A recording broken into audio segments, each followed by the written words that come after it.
Hebreus capítulo número 12,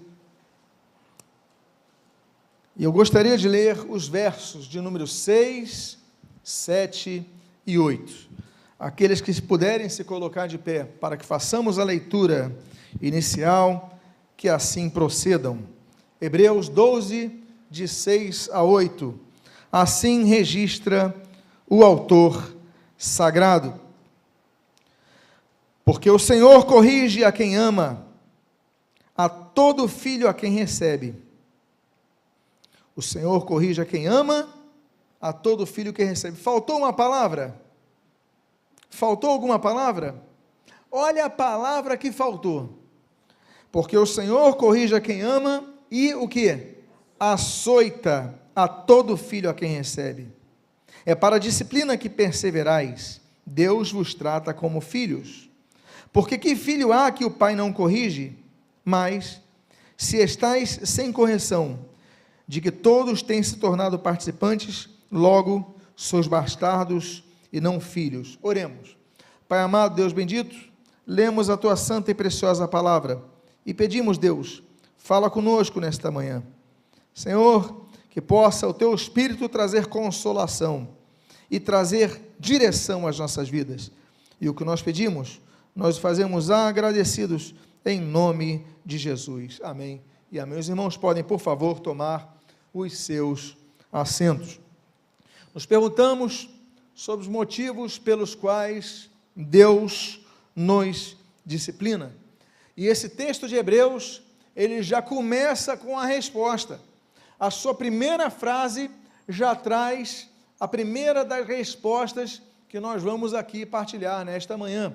O texto diz, porque o Senhor corrige a quem ama e açoita a todo filho a quem recebe. Amar e açoitar parecem termos antagônicos, porque para nós açoite nos lembra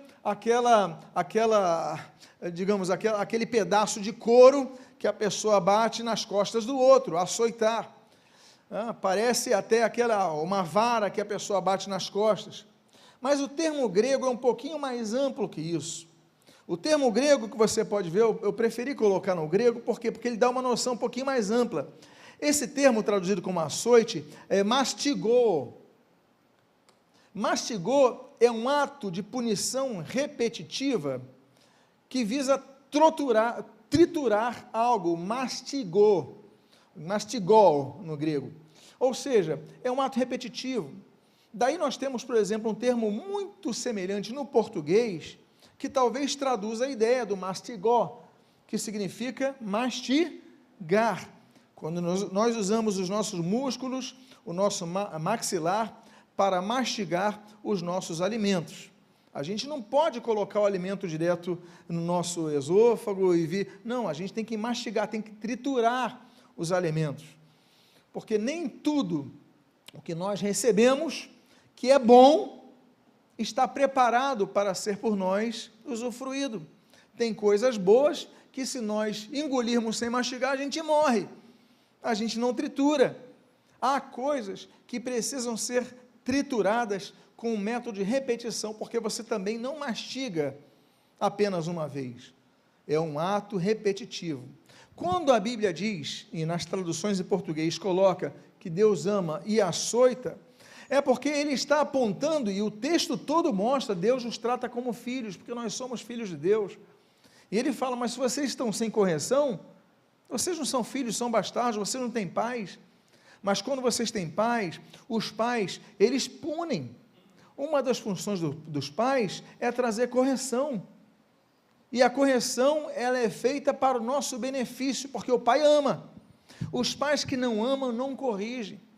Mas ele usa o termo açoitar no português, mas no grego mastigó, para mostrar que é um ato contínuo de ensino.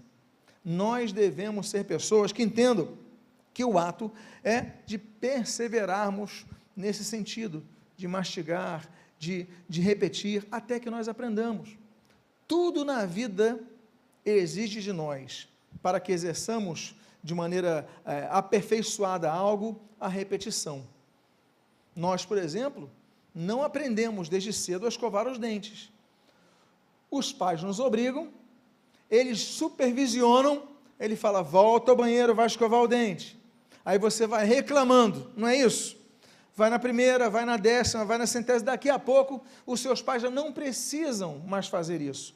Você já tem consciência, você já tem a compreensão, e você então já vai fazer isso repetitivamente, de maneira repetitiva. Deus é assim que nos faz. Ele não açoita a gente, ou seja, ele não fica no mastigó, ele não fica naquele processo de trituração, de punição para algo que nós erramos todo o tempo. Mas à medida que nós vamos aprendendo, à medida que nós vamos enxergando, à medida que nós vamos entendendo tudo o que Deus quer para nós e para o nosso bem, nós então começamos a entrar num outro nível de relacionamento com Deus. A Bíblia fala dos níveis de relacionamento, a Bíblia fala, por exemplo, da nossa infância espiritual, não é isso que a Bíblia diz? Olha, vocês ainda estão tomando leite quando vocês já deviam estar comendo carne, porque muitos não querem sair da infância espiritual, e muitas vezes Deus nos leva, Deus nos pune, Deus permite, como por exemplo com Jó, Deus permitiu a Satanás agir na vida de Jó, para exercer punição, a fim de que ele crescesse, e depois Deus então lhe dá em dobro.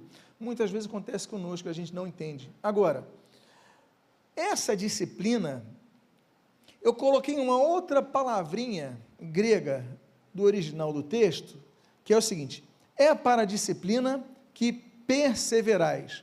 Você está vendo a palavrinha ripomeno? Ripomeno, hipo, estar abaixo, sob, ou seja, hipotermia, está abaixo da temperatura ideal. Você, por exemplo, hipotenso, tem o hipertenso e tem o hipotenso, ou seja, está com uma pressão abaixo da normal. Sempre que tem hipo na frente, então você tem algo abaixo, ficar debaixo de. Agora, meno, que é a segunda parte daquele termo, significa permanecer, ou seja, debaixo da permanência. O termo grego aponta então para perseverança, estabilidade, você está debaixo de uma permanência, não é debaixo de algo que se move a todo momento, é como se fosse na engenharia, talvez as sapatas de um edifício, as estruturas de um edifício, as bases do edifício, para que ele não fique se movendo, para que ele não saia do lugar. Ou seja, Deus, diz a Bíblia, nos disciplina, é para a disciplina que perseverais, porque Deus nos trata como filhos. Nós devemos perseverar, mesmo diante dos açoites que Deus permite que nós tenhamos, mesmo diante das situações que muitas vezes nos entristecem, nos fazem chorar muitas vezes, mas isso é um aprendizado que Deus nos permite. E o texto então está dizendo, olha, vocês têm que perseverar. A Bíblia diz em Marcos capítulo 13, por exemplo, olha, e vós sereis odiados por causa do meu nome, mas aquele que perseverar, este será salvo. Só será salvo quem persevera. A Bíblia nos ensina a nós perseverarmos. A Bíblia nos ensina, por exemplo, a nós perseverarmos na oração, Atos capítulo número 2. A Bíblia nos ensina, por exemplo, a nós perseverarmos no estudo da Bíblia, como nós lemos ali em Atos capítulo 17. A Bíblia nos ensina, por exemplo, a nós perseverarmos na congregação, indo ao templo, Atos capítulo número 20, Hebreus capítulo número 10, versículo 25, ou seja, nós devemos perseverar. É por isso que o Senhor Jesus, ele diz de maneira tão clara, Tiago capítulo 1 fala sobre nós perseverarmos, esse texto de Hebreus capítulo 12, mas o texto de Lucas capítulo 21, ele é muito claro, é na perseverança que ganhareis a vossa alma, porque muitos começam a caminhada cristã, mas quando passam por problemas, desistem de Cristo, quando passam por situações, desistem de Cristo, dizem, Deus, me abandonastes, não creem em Deus, não quero mais saber, porque eu estou passando por isso, abandonam, e não entendem que muitas vezes Deus nos conduz aos desertos, para que nós ali possamos aprender. Um outro motivo pelo qual, e aí a metodologia de ensino de Deus às nossas vidas, é a que nós lemos em Deuteronômio, no capítulo 8, nos versículos número 2 e 3. A Bíblia diz: recordar-te-ás de todo o caminho pelo qual o Senhor, teu Deus, te guiou no deserto. Pega essa palavra, antes de eu continuar, grava essa expressão, te guiou no deserto. O quê? Guiou. Onde? Não tirou do deserto, mas no deserto guiou. Agora, te guiou no deserto, estes 40 anos. Agora, verifica a continuação do texto, para te humilhar, te provar, para saber o que estava no teu coração, se guardarias ou não os seus mandamentos. Ele te humilhou, e te deixou ter fome, e te sustentou com maná que tu não conhecias, e nem teus pais o conheciam, para te dar a entender que não só de pão viverá o homem, mas de tudo o que procede da boca de Deus. Quem usou esse termo de Deuteronômio 8? Você pode me lembrar? O Senhor Jesus. Mateus capítulo 4, Lucas capítulo 4. Ali naquele deserto de Jericó, durante o final do período dos 40 dias no deserto. É muito interessante fazermos uma associação de Mateus 4, a tentação de Jesus, com Deuteronômio 8. Os dois mostram que Deus leva os seus ao deserto. Os dois mostram que o número 40, que representa tanto nesse sentido de provação, a Bíblia diz nesse texto que você leu, olha, te guiou no deserto dos 40 anos. A Bíblia diz em Lucas capítulo 4, Mateus capítulo 4, que ao final dos 40 dias, Jesus foi tentado. Ou seja, Deus nos leva ao deserto, sim, mas ali, a Bíblia diz, é um período definido, não é um período indefinido, é definido. Depois de 40 dias, Jesus foi tentado, e ali diz, durante 40 anos, o povo marchou pelo deserto, é um período, nós passamos por desertos, passamos, todos nós, mas é um período porque Deus tem o controle de nossas vidas. Outra coisa, o texto diz, vocês lembram que eu pedi para vocês gravarem? Deus os guiou no deserto. Não estamos perdidos, estamos no deserto, mas não estamos perdidos no deserto. Tem uma diferença muito grande, porque quando nós estamos no deserto, parece que estamos perdidos.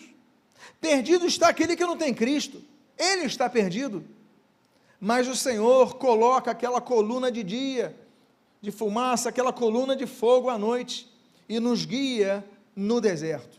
Portanto, ainda que nos leve ao deserto, não estamos perdidos no deserto, ainda que nos leve no deserto, e Ele permite que nós passemos por dificuldades, permite, porque o texto que você leu aí em Deuteronômio capítulo 8 diz, olha, Ele te humilhou, Ele te fez passar fome, mas depois de falar que nos fez passar fome, coloca uma vírgula, não coloca um ponto, e depois da vírgula disse, e vos deu, vos sustentou com maná que antes vocês não conheciam. Essa frase é muito linda, por quê? Porque quando fala passar fome, a gente fica incômodo, eu não tenho que comer o que eu gosto de comer, o que eu costumo comer, mas aí Deus envia um maná que eles não conheciam, ou seja, eles passam a comer coisas novas, eles passam a experimentar coisas novas. Portanto, o deserto é um local onde nós não estamos perdidos, onde nós passamos sim por provações, sim por fome, ou seja, saímos do costume de comer o que nós gostamos de comer, nosso corpo se sente debilitado, mas Deus oferece coisas novas, o maná. E ali com o maná nós aprendemos que somos sustentados com coisas mais simples. Porque nós dizemos, como é que eu vou ser sustentado nessa nova fase da minha vida? Como é que eu vou ser sustentado depois de um divórcio? Como é que eu vou ser sustentado depois de um desemprego? Como é que eu vou ser sustentado depois de uma viuvez? Como é que vai ser minha vida? Aí Deus fala, olha, não é mais o prato de comida que você tinha todos os dias, não é mais a rotina, o mesmo endereço que você tinha todos os dias, mas olha para cima, olha para cima, o que você está vendo? Eu estou vendo cair algo diferente, parece um pão, pega ele e come, tem um sabor diferente, e você começa a valorizar coisas pequenas que você não olhava. no deserto isso acontece. Isso não acontece nos palácios do Cairo, no Egito, isso não acontece no templo de Jerusalém, isso não acontece, só acontece no deserto. É no deserto que nós valorizamos as pequenas coisas. E Deus quer nos ensinar, Deus quer nos provar. A Bíblia diz, Salmo 11, Deus prova o justo. A Bíblia diz, Provérbios capítulo 7, Deus prova o nosso coração. Mas Tiago capítulo 1, há uma bem-aventurança. Bem-aventurado é o homem que passa pela provação, pois, depois de ser aprovado, ele receberá a coroa da vida. Ou seja, só recebe a coroa da vida aquele que, em primeiro lugar, passa pela aprovação e, em segundo lugar, é aprovado. Duas coisas diferentes. Não é porque você está passando pela aprovação que você vai receber a coroa da vida. Tiago diz claramente, ao passar pela aprovação, depois de ser aprovado, depois, é um termo que aponta um período de tempo. Depois, não é no momento da aprovação, é depois da aprovação. Depois da aprovação, depois de vocês serem aprovados. Nós usamos essa terminologia, por exemplo, nos nossos testes acadêmicos, não é isso? Você tem a prova, olha o termo em português, prova. O dia da prova é dia 10. O que você faz no dia 8? Você o quê? Vê TV a cabo, é isso? Fica gastando teu tempo inteiro com séries de televisão, é isso? Não. Dia 8 você está estudando. E dia 9, você está estudando. Aí você vai para a prova no dia 10. Você se preparou para a prova, você fez a prova, e depois de fazer a prova, o que vai acontecer? Você tem que aguardar o resultado. Porque alguém vai avaliar como você saiu na prova. Alguém irá avaliar como você se preparou para a prova, como você estava no dia da prova, como você se saiu na prova. E essa pessoa que irá avaliar, ela vai dizer, ele então passou, foi aprovado ou foi reprovado. Deus assim nos faz, o texto é claro. Deus nos leva ao deserto para nos provar. Tanto é que o termo diz ali, se guardarias ou não, para saber se guardarias ou não os meus mandamentos. Aí ele fala aquela frase que todos nós conhecemos pela boca de nosso Senhor e Salvador Jesus Cristo, a Ele toda a honra e toda a glória. A Bíblia diz assim, para te dar a entender que nem só de pão vive o homem, que nem só da nossa rotina diária de alimentação, de horário, de emprego, de conjunturas, de hábitos, vive o homem. Mas o que é mais importante para o homem é entender que ainda que passemos por fome, ainda que passemos por uma situação de dificuldades, mais importante que os hábitos, que os costumes, mais importante é que ele vai viver, não é disso. Ele vai viver do que procede da boca de Deus, da resposta de Deus, da direção de Deus, do sustento de Deus. É isso que ele vai viver. Então, esse é outro motivo pelo qual Deus nos faz passar pela disciplina. Um terceiro texto que fala sobre os motivos pelos quais Deus nos disciplina está no texto mais antigo da Bíblia, escrito há mais tempo, que é o texto de Jó. Capítulos número 5, versículo número 17. A Bíblia diz, bem-aventurado é o homem a quem Deus disciplina. Não desprezes, pois, a disciplina do Todo-Poderoso. Eu esqueci de colocar o termo hebraico aí do bem-aventurado, porque bem-aventurado no português, claro, é aplicável, afinal de contas, ventura é caminho, aventurado, bem-aventurado, estar num bom caminho, e é mais ou menos isso, Porque o termo hebraico aí é esher. Esher significa avançar, progredir. Ou seja, estar num caminho que você vai colher coisas boas, vai progredir. O que é progredir? É você sair do lugar, mas indo para frente, não é isso? A progressão? Então, a Bíblia fala que o homem a quem Deus disciplina, ele é bem-aventurado. Agora, tente colocar a palavrinha hebraica, que eu até esqueci de colocar ali, esher.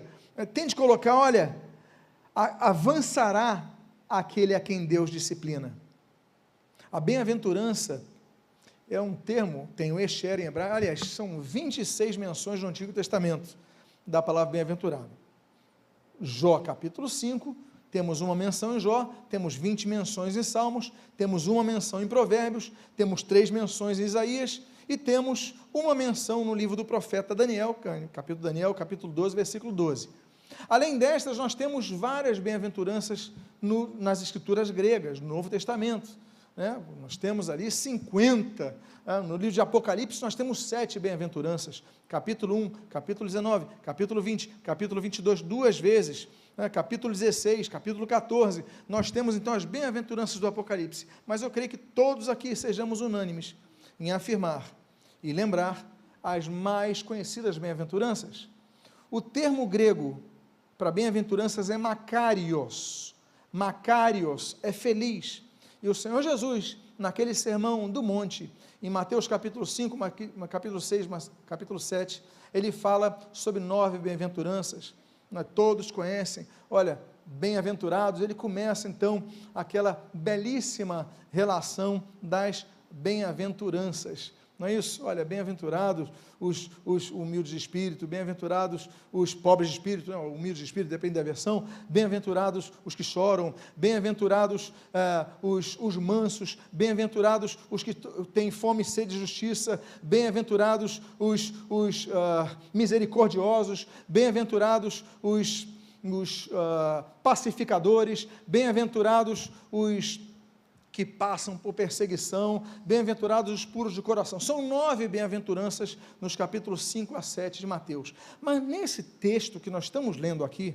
de Jó capítulo 5, ele diz, olha, esher, vai avançar, vai para frente, vai progredir, porque o termo grego é um pouco diferente do hebraico, ou seja, aquele a quem Deus disciplina, por isso não despreze. Não despreze por causa disso, porque Deus vai te fazer avançar. Não despreze a disciplina, por quê? Porque você vai dar passos que você não daria se não fosse a disciplina. Então não podemos desprezar. Nós vamos chorar, claro, porque a Bíblia diz, em Eclesiastes capítulo 3, que há tempo de rir, mas há tempo de chorar. A Bíblia diz, no Salmo 126, que nós temos momentos de choro. A Bíblia fala sobre a noite do choro, mas fala da alegria que vem pela manhã. Então eu volto a dizer, o deserto é passageiro.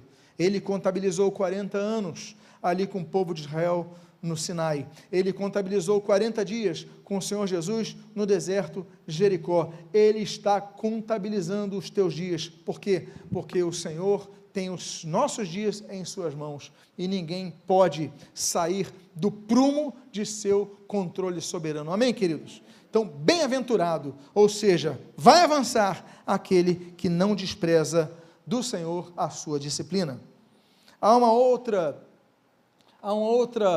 outro texto bíblico que eu gostaria de apontar sobre a disciplina que o Senhor nos dá. Se encontra no maior salmo da Bíblia. Você pode me dizer qual é o maior salmo da Bíblia? É o salmo de número 119. Você pode me dizer qual é o menor salmo da Bíblia? Salmo de número 117. Muito bem.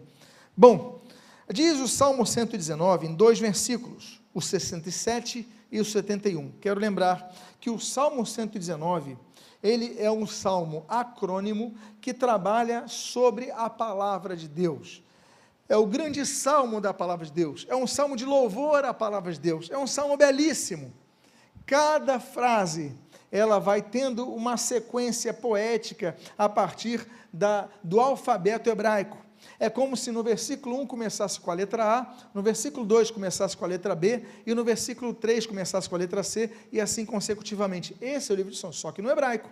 É Aleph, Beit, Gimel, Dalet, e aí por diante vai. Pois bem, no versículo 67 e 71 nós lemos assim: antes de ser afligido, andava errado, mas agora guardo a tua palavra. Versículo 71. Foi-me bom ter eu passado pela aflição, para que aprendesse. Para que o quê? Aprendesse os teus decretos. Nem tudo nós sabemos. Nem tudo nós aprendemos naturalmente. Tabuada é algo que você teve que aprender nas aulas de matemática. Ainda que você soubesse somar 1 mais 1, mais um cálculo de 7 vezes 7, você talvez não soubesse de cabeça. Teria que gastar muito tempo para isso. Você teve que decorar, você teve que estudar fórmulas químicas, muitas coisas. Nós somos pessoas que temos que aprender. Só que tem coisas que a gente não aprende de boa vontade. A gente só aprende no momento de dificuldade, no momento do açoite, mastigó. Lembra dessa palavra? Aquilo vai triturando a gente, até a gente aprender. O texto diz, antes de eu ser afligido, eu andava errado, mas agora, eu guardo a tua palavra. Depois de ser afligido, ele guardou a palavra. O autor do Salmo 19, ele confessa, eu não guardava a tua palavra. Nós, muitas vezes, começamos a entrar numa rotina religiosa, eclesiástica, que ela é antagônica à rotina espiritual. E nós confundimos as coisas. Eu tenho hábitos eclesiásticos, eu tenho hábitos religiosos, mas não significa que eu tenho hábitos espirituais. Porque você pode ser religioso e não ser espiritual.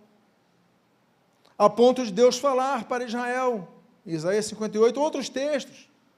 Olha, de que adiantam os seus sacrifícios, os seus holocaustos, eu estou farto. Os seus lábios, vocês estão falando tudo certo, mas seus corações estão longe de mim.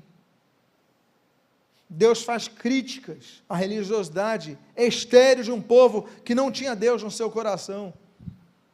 Aí Deus manda aflição. Aí Deus permite os desertos. Aí no deserto você quebra aquela rotina. E você fala, olha, agora que eu passei no deserto, o versículo 71, foi-me bom ter passado pela aflição, para que eu aprendesse os teus decretos, porque o salmista sabia os decretos, provavelmente sabia, como todo judeu, criado desde cedo, indo nas sinagogas e conhecendo as escrituras, e aprendendo diariamente a palavra, todos os Shabats, lendo e estudando, dedicando um dia a isso, como nós na igreja, mas só na aflição aprenderam. Se eu perguntasse aqui quantos que têm uma vida na igreja, que só aprenderam certas amplitudes da fé quando passaram pela aflição, eu creio que muitos aqui levantariam o braço. Portanto, o texto que nós lemos, não despreze a disciplina do Senhor. O texto que nós lemos, Salmo 119, olha, eu reconheço hoje que foi-me bom ter passado pela aflição, porque só assim eu aprendi. A dificuldade nos ensina o que a comodidade tenta nos ensinar. Aprendemos, muitas vezes, quando perdemos aquilo tudo que podíamos ter aprendido, quando em fartura tudo temos. Devemos valorizar a disciplina do Senhor. O penúltimo texto que eu gostaria de compartilhar está na segunda carta que o apóstolo Gentios envia à igreja de Corinto, quando no seu capítulo número 12, versículo 7, ele confessa, para que não me ensoberbecesse com a grandeza das revelações, foi-me posto um espinho na carne, mensageiro de Satanás, para me esbofetear, Olha o que diz o texto: a fim de que não me exalte.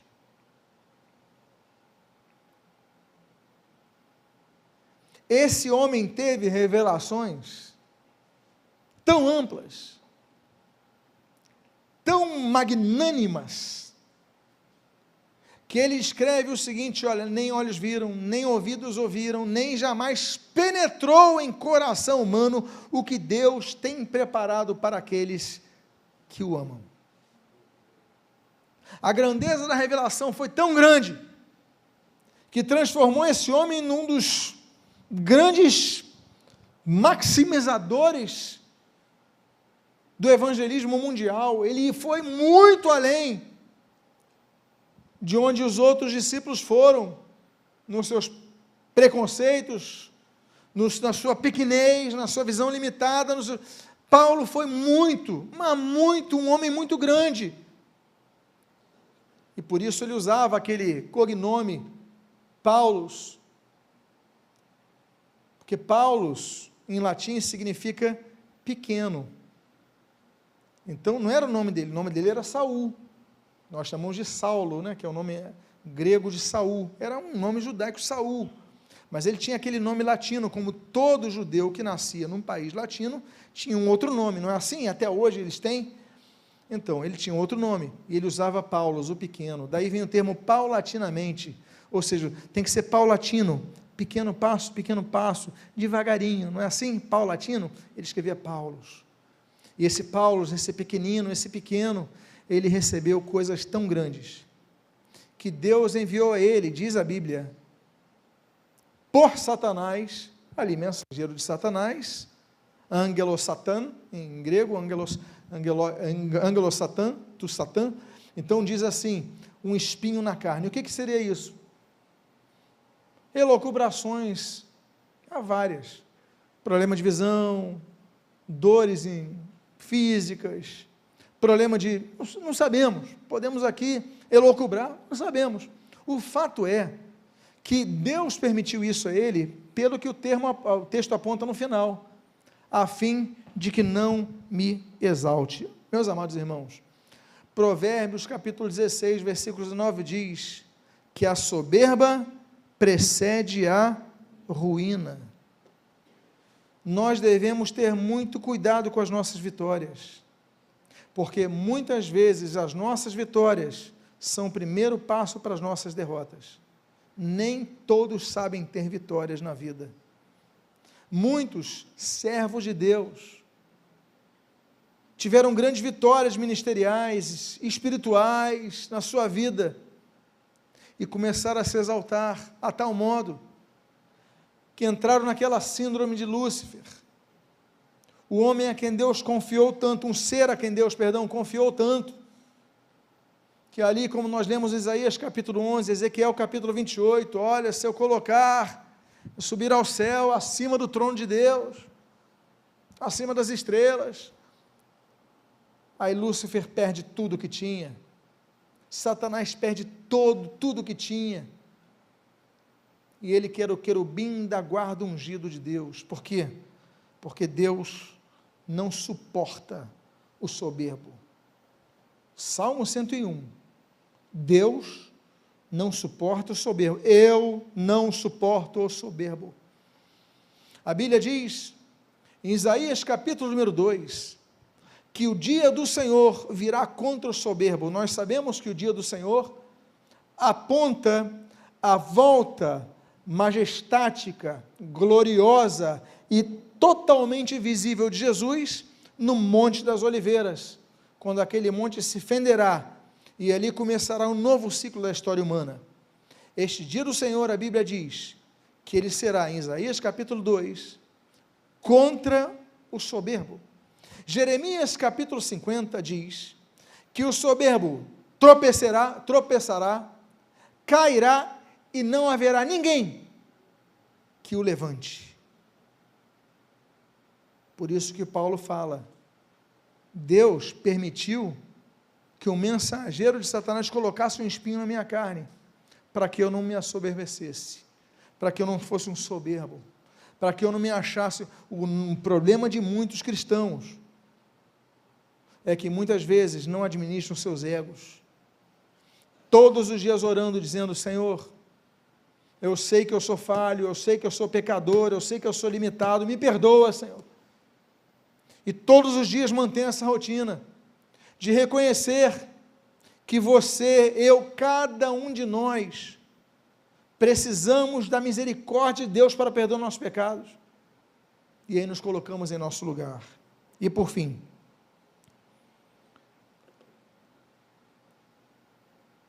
o último texto que eu gostaria de mencionar é sobre 3 homens que passam por uma disciplina do Senhor, passam por uma prova. Em Daniel capítulo número 3, eu gostaria de ler os versos 23 e o 30. Diz assim: estes 3 homens, Sadraque, Mesaque e Abednego, caíram atados dentro da fornalha sobremaneira acesa. E aí, vocês conhecem a história do 4º homem, aí eu vou para o versículo número 30. Então, o rei fez prosperar a Sadraque, Mesaque e Abednego na província da Babilônia. Eu coloquei o termo hebraico aí, tsala.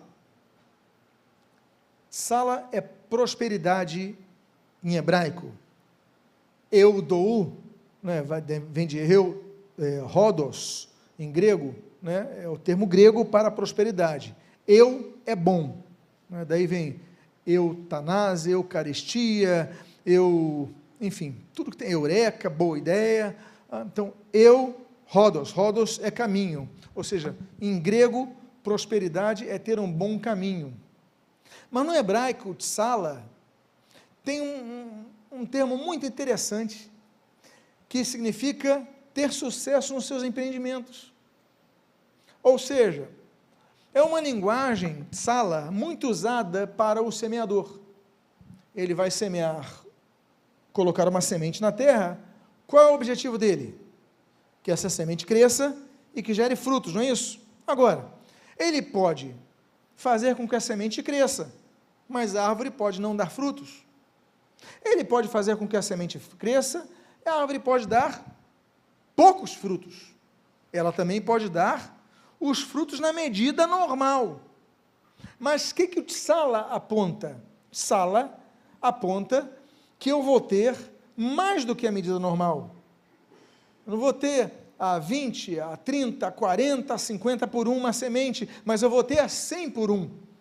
Eu vou plantar uma semente, macieira, eu vou colher 100 maçãs e não umas 50 normais. E aqui eu estou colocando como simbolismo esse quantitativo. O fato é que após a prova, Deus o fez prosperar. E a Bíblia então fala da prosperidade. Mas a prosperidade em todas as áreas da vida.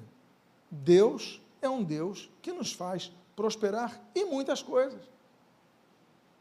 Nós temos, por exemplo, a prosperidade da riqueza, nós lemos ali, inclusive Isaac, Gênesis capítulo 26, há pessoas que a Bíblia diz que Deus prosperou. Gênesis 26, Isaac, Deus prosperou. Deus prosperou a Salomão, Deus prosperou o próprio rei Davi. Primeiro Crônicas, capítulo 29, Deus prosperou ali Salomão naquele momento, naquele empreendimento. Segundo Crônicas, capítulo 31, Deus prosperou o rei Ezequias. Daniel, capítulo 3, Sadraque, Mesaque e Abednego. A Bíblia fala do próprio Daniel, capítulo 6 de Daniel, diz que Deus prosperou Daniel. E é interessante notar que existem votos da prosperidade a Deus, como por exemplo Salmo 118, concede-nos, Senhor, prosperidade. Mas o texto de 3 a João, no seu 2º versículo, a Bíblia diz: olha, seja próspera, seja próspero, tenha prosperidade e saúde, assim como é próspera a tua alma. Nós devemos prosperar em tudo. Na vida financeira, como inicialmente associamos o termo? Sim, por que não? Nós plantamos a semente, nós queremos colher a semente, não plantamos para que ela mirre, plantamos para que ela cresça, e pedimos a Deus, e nos esforçamos e cuidamos da semente para que ela dê mais frutos. Agora, devemos ter prosperidade e pedir prosperidade a Deus em tudo, na nossa saúde, devemos ter prosperidade na nossa alma, não é isso que João está falando? Deus prosperar a alma, Deus prosperar a nossa vida espiritual, para que nós possamos crescer mais espiritualmente, para que nós possamos sair mais fortes. E note, Deus, assim como em 2 Coríntios, enviou um mensageiro de Satanás para colocar um espinho na carne em Paulo, esse texto de Daniel capítulo 3, ele enviou uma outra pessoa, um pagão, para pegar ali, e o rei então faz prosperar aqueles homens. Deus pode usar pessoas incrédulas para abençoar a sua vida, Deus pode prosperar até pessoas ímpias para abençoarem a sua vida, Deus pode usar pessoas da sua família para abençoar a sua vida. O fato é que eles foram fiéis na fornalha, e quando saíram delas, Deus então os abençoou. Eu quero dizer para vocês, permaneçam fiéis durante a disciplina do Senhor, permaneçam fiéis durante esse açoite do Senhor, este mastigó, lembrem o termo, esse processo repetitivo de ensino, até que a gente aprenda, mas mantenham-se fiéis a Deus, porque Deus vai fazê-los prosperar, diz o texto, na província da Babilônia, na terra estranha, na terra que não é a tua, na terra que você é um estrangeiro, não importa onde você esteja, não importa o contexto onde você esteja, ali a bênção de Deus te alcançará. Vamos ficar de pé, vamos fazer uma oração, pedindo ao Senhor que nos abençoe. Motivos pelos quais Deus nos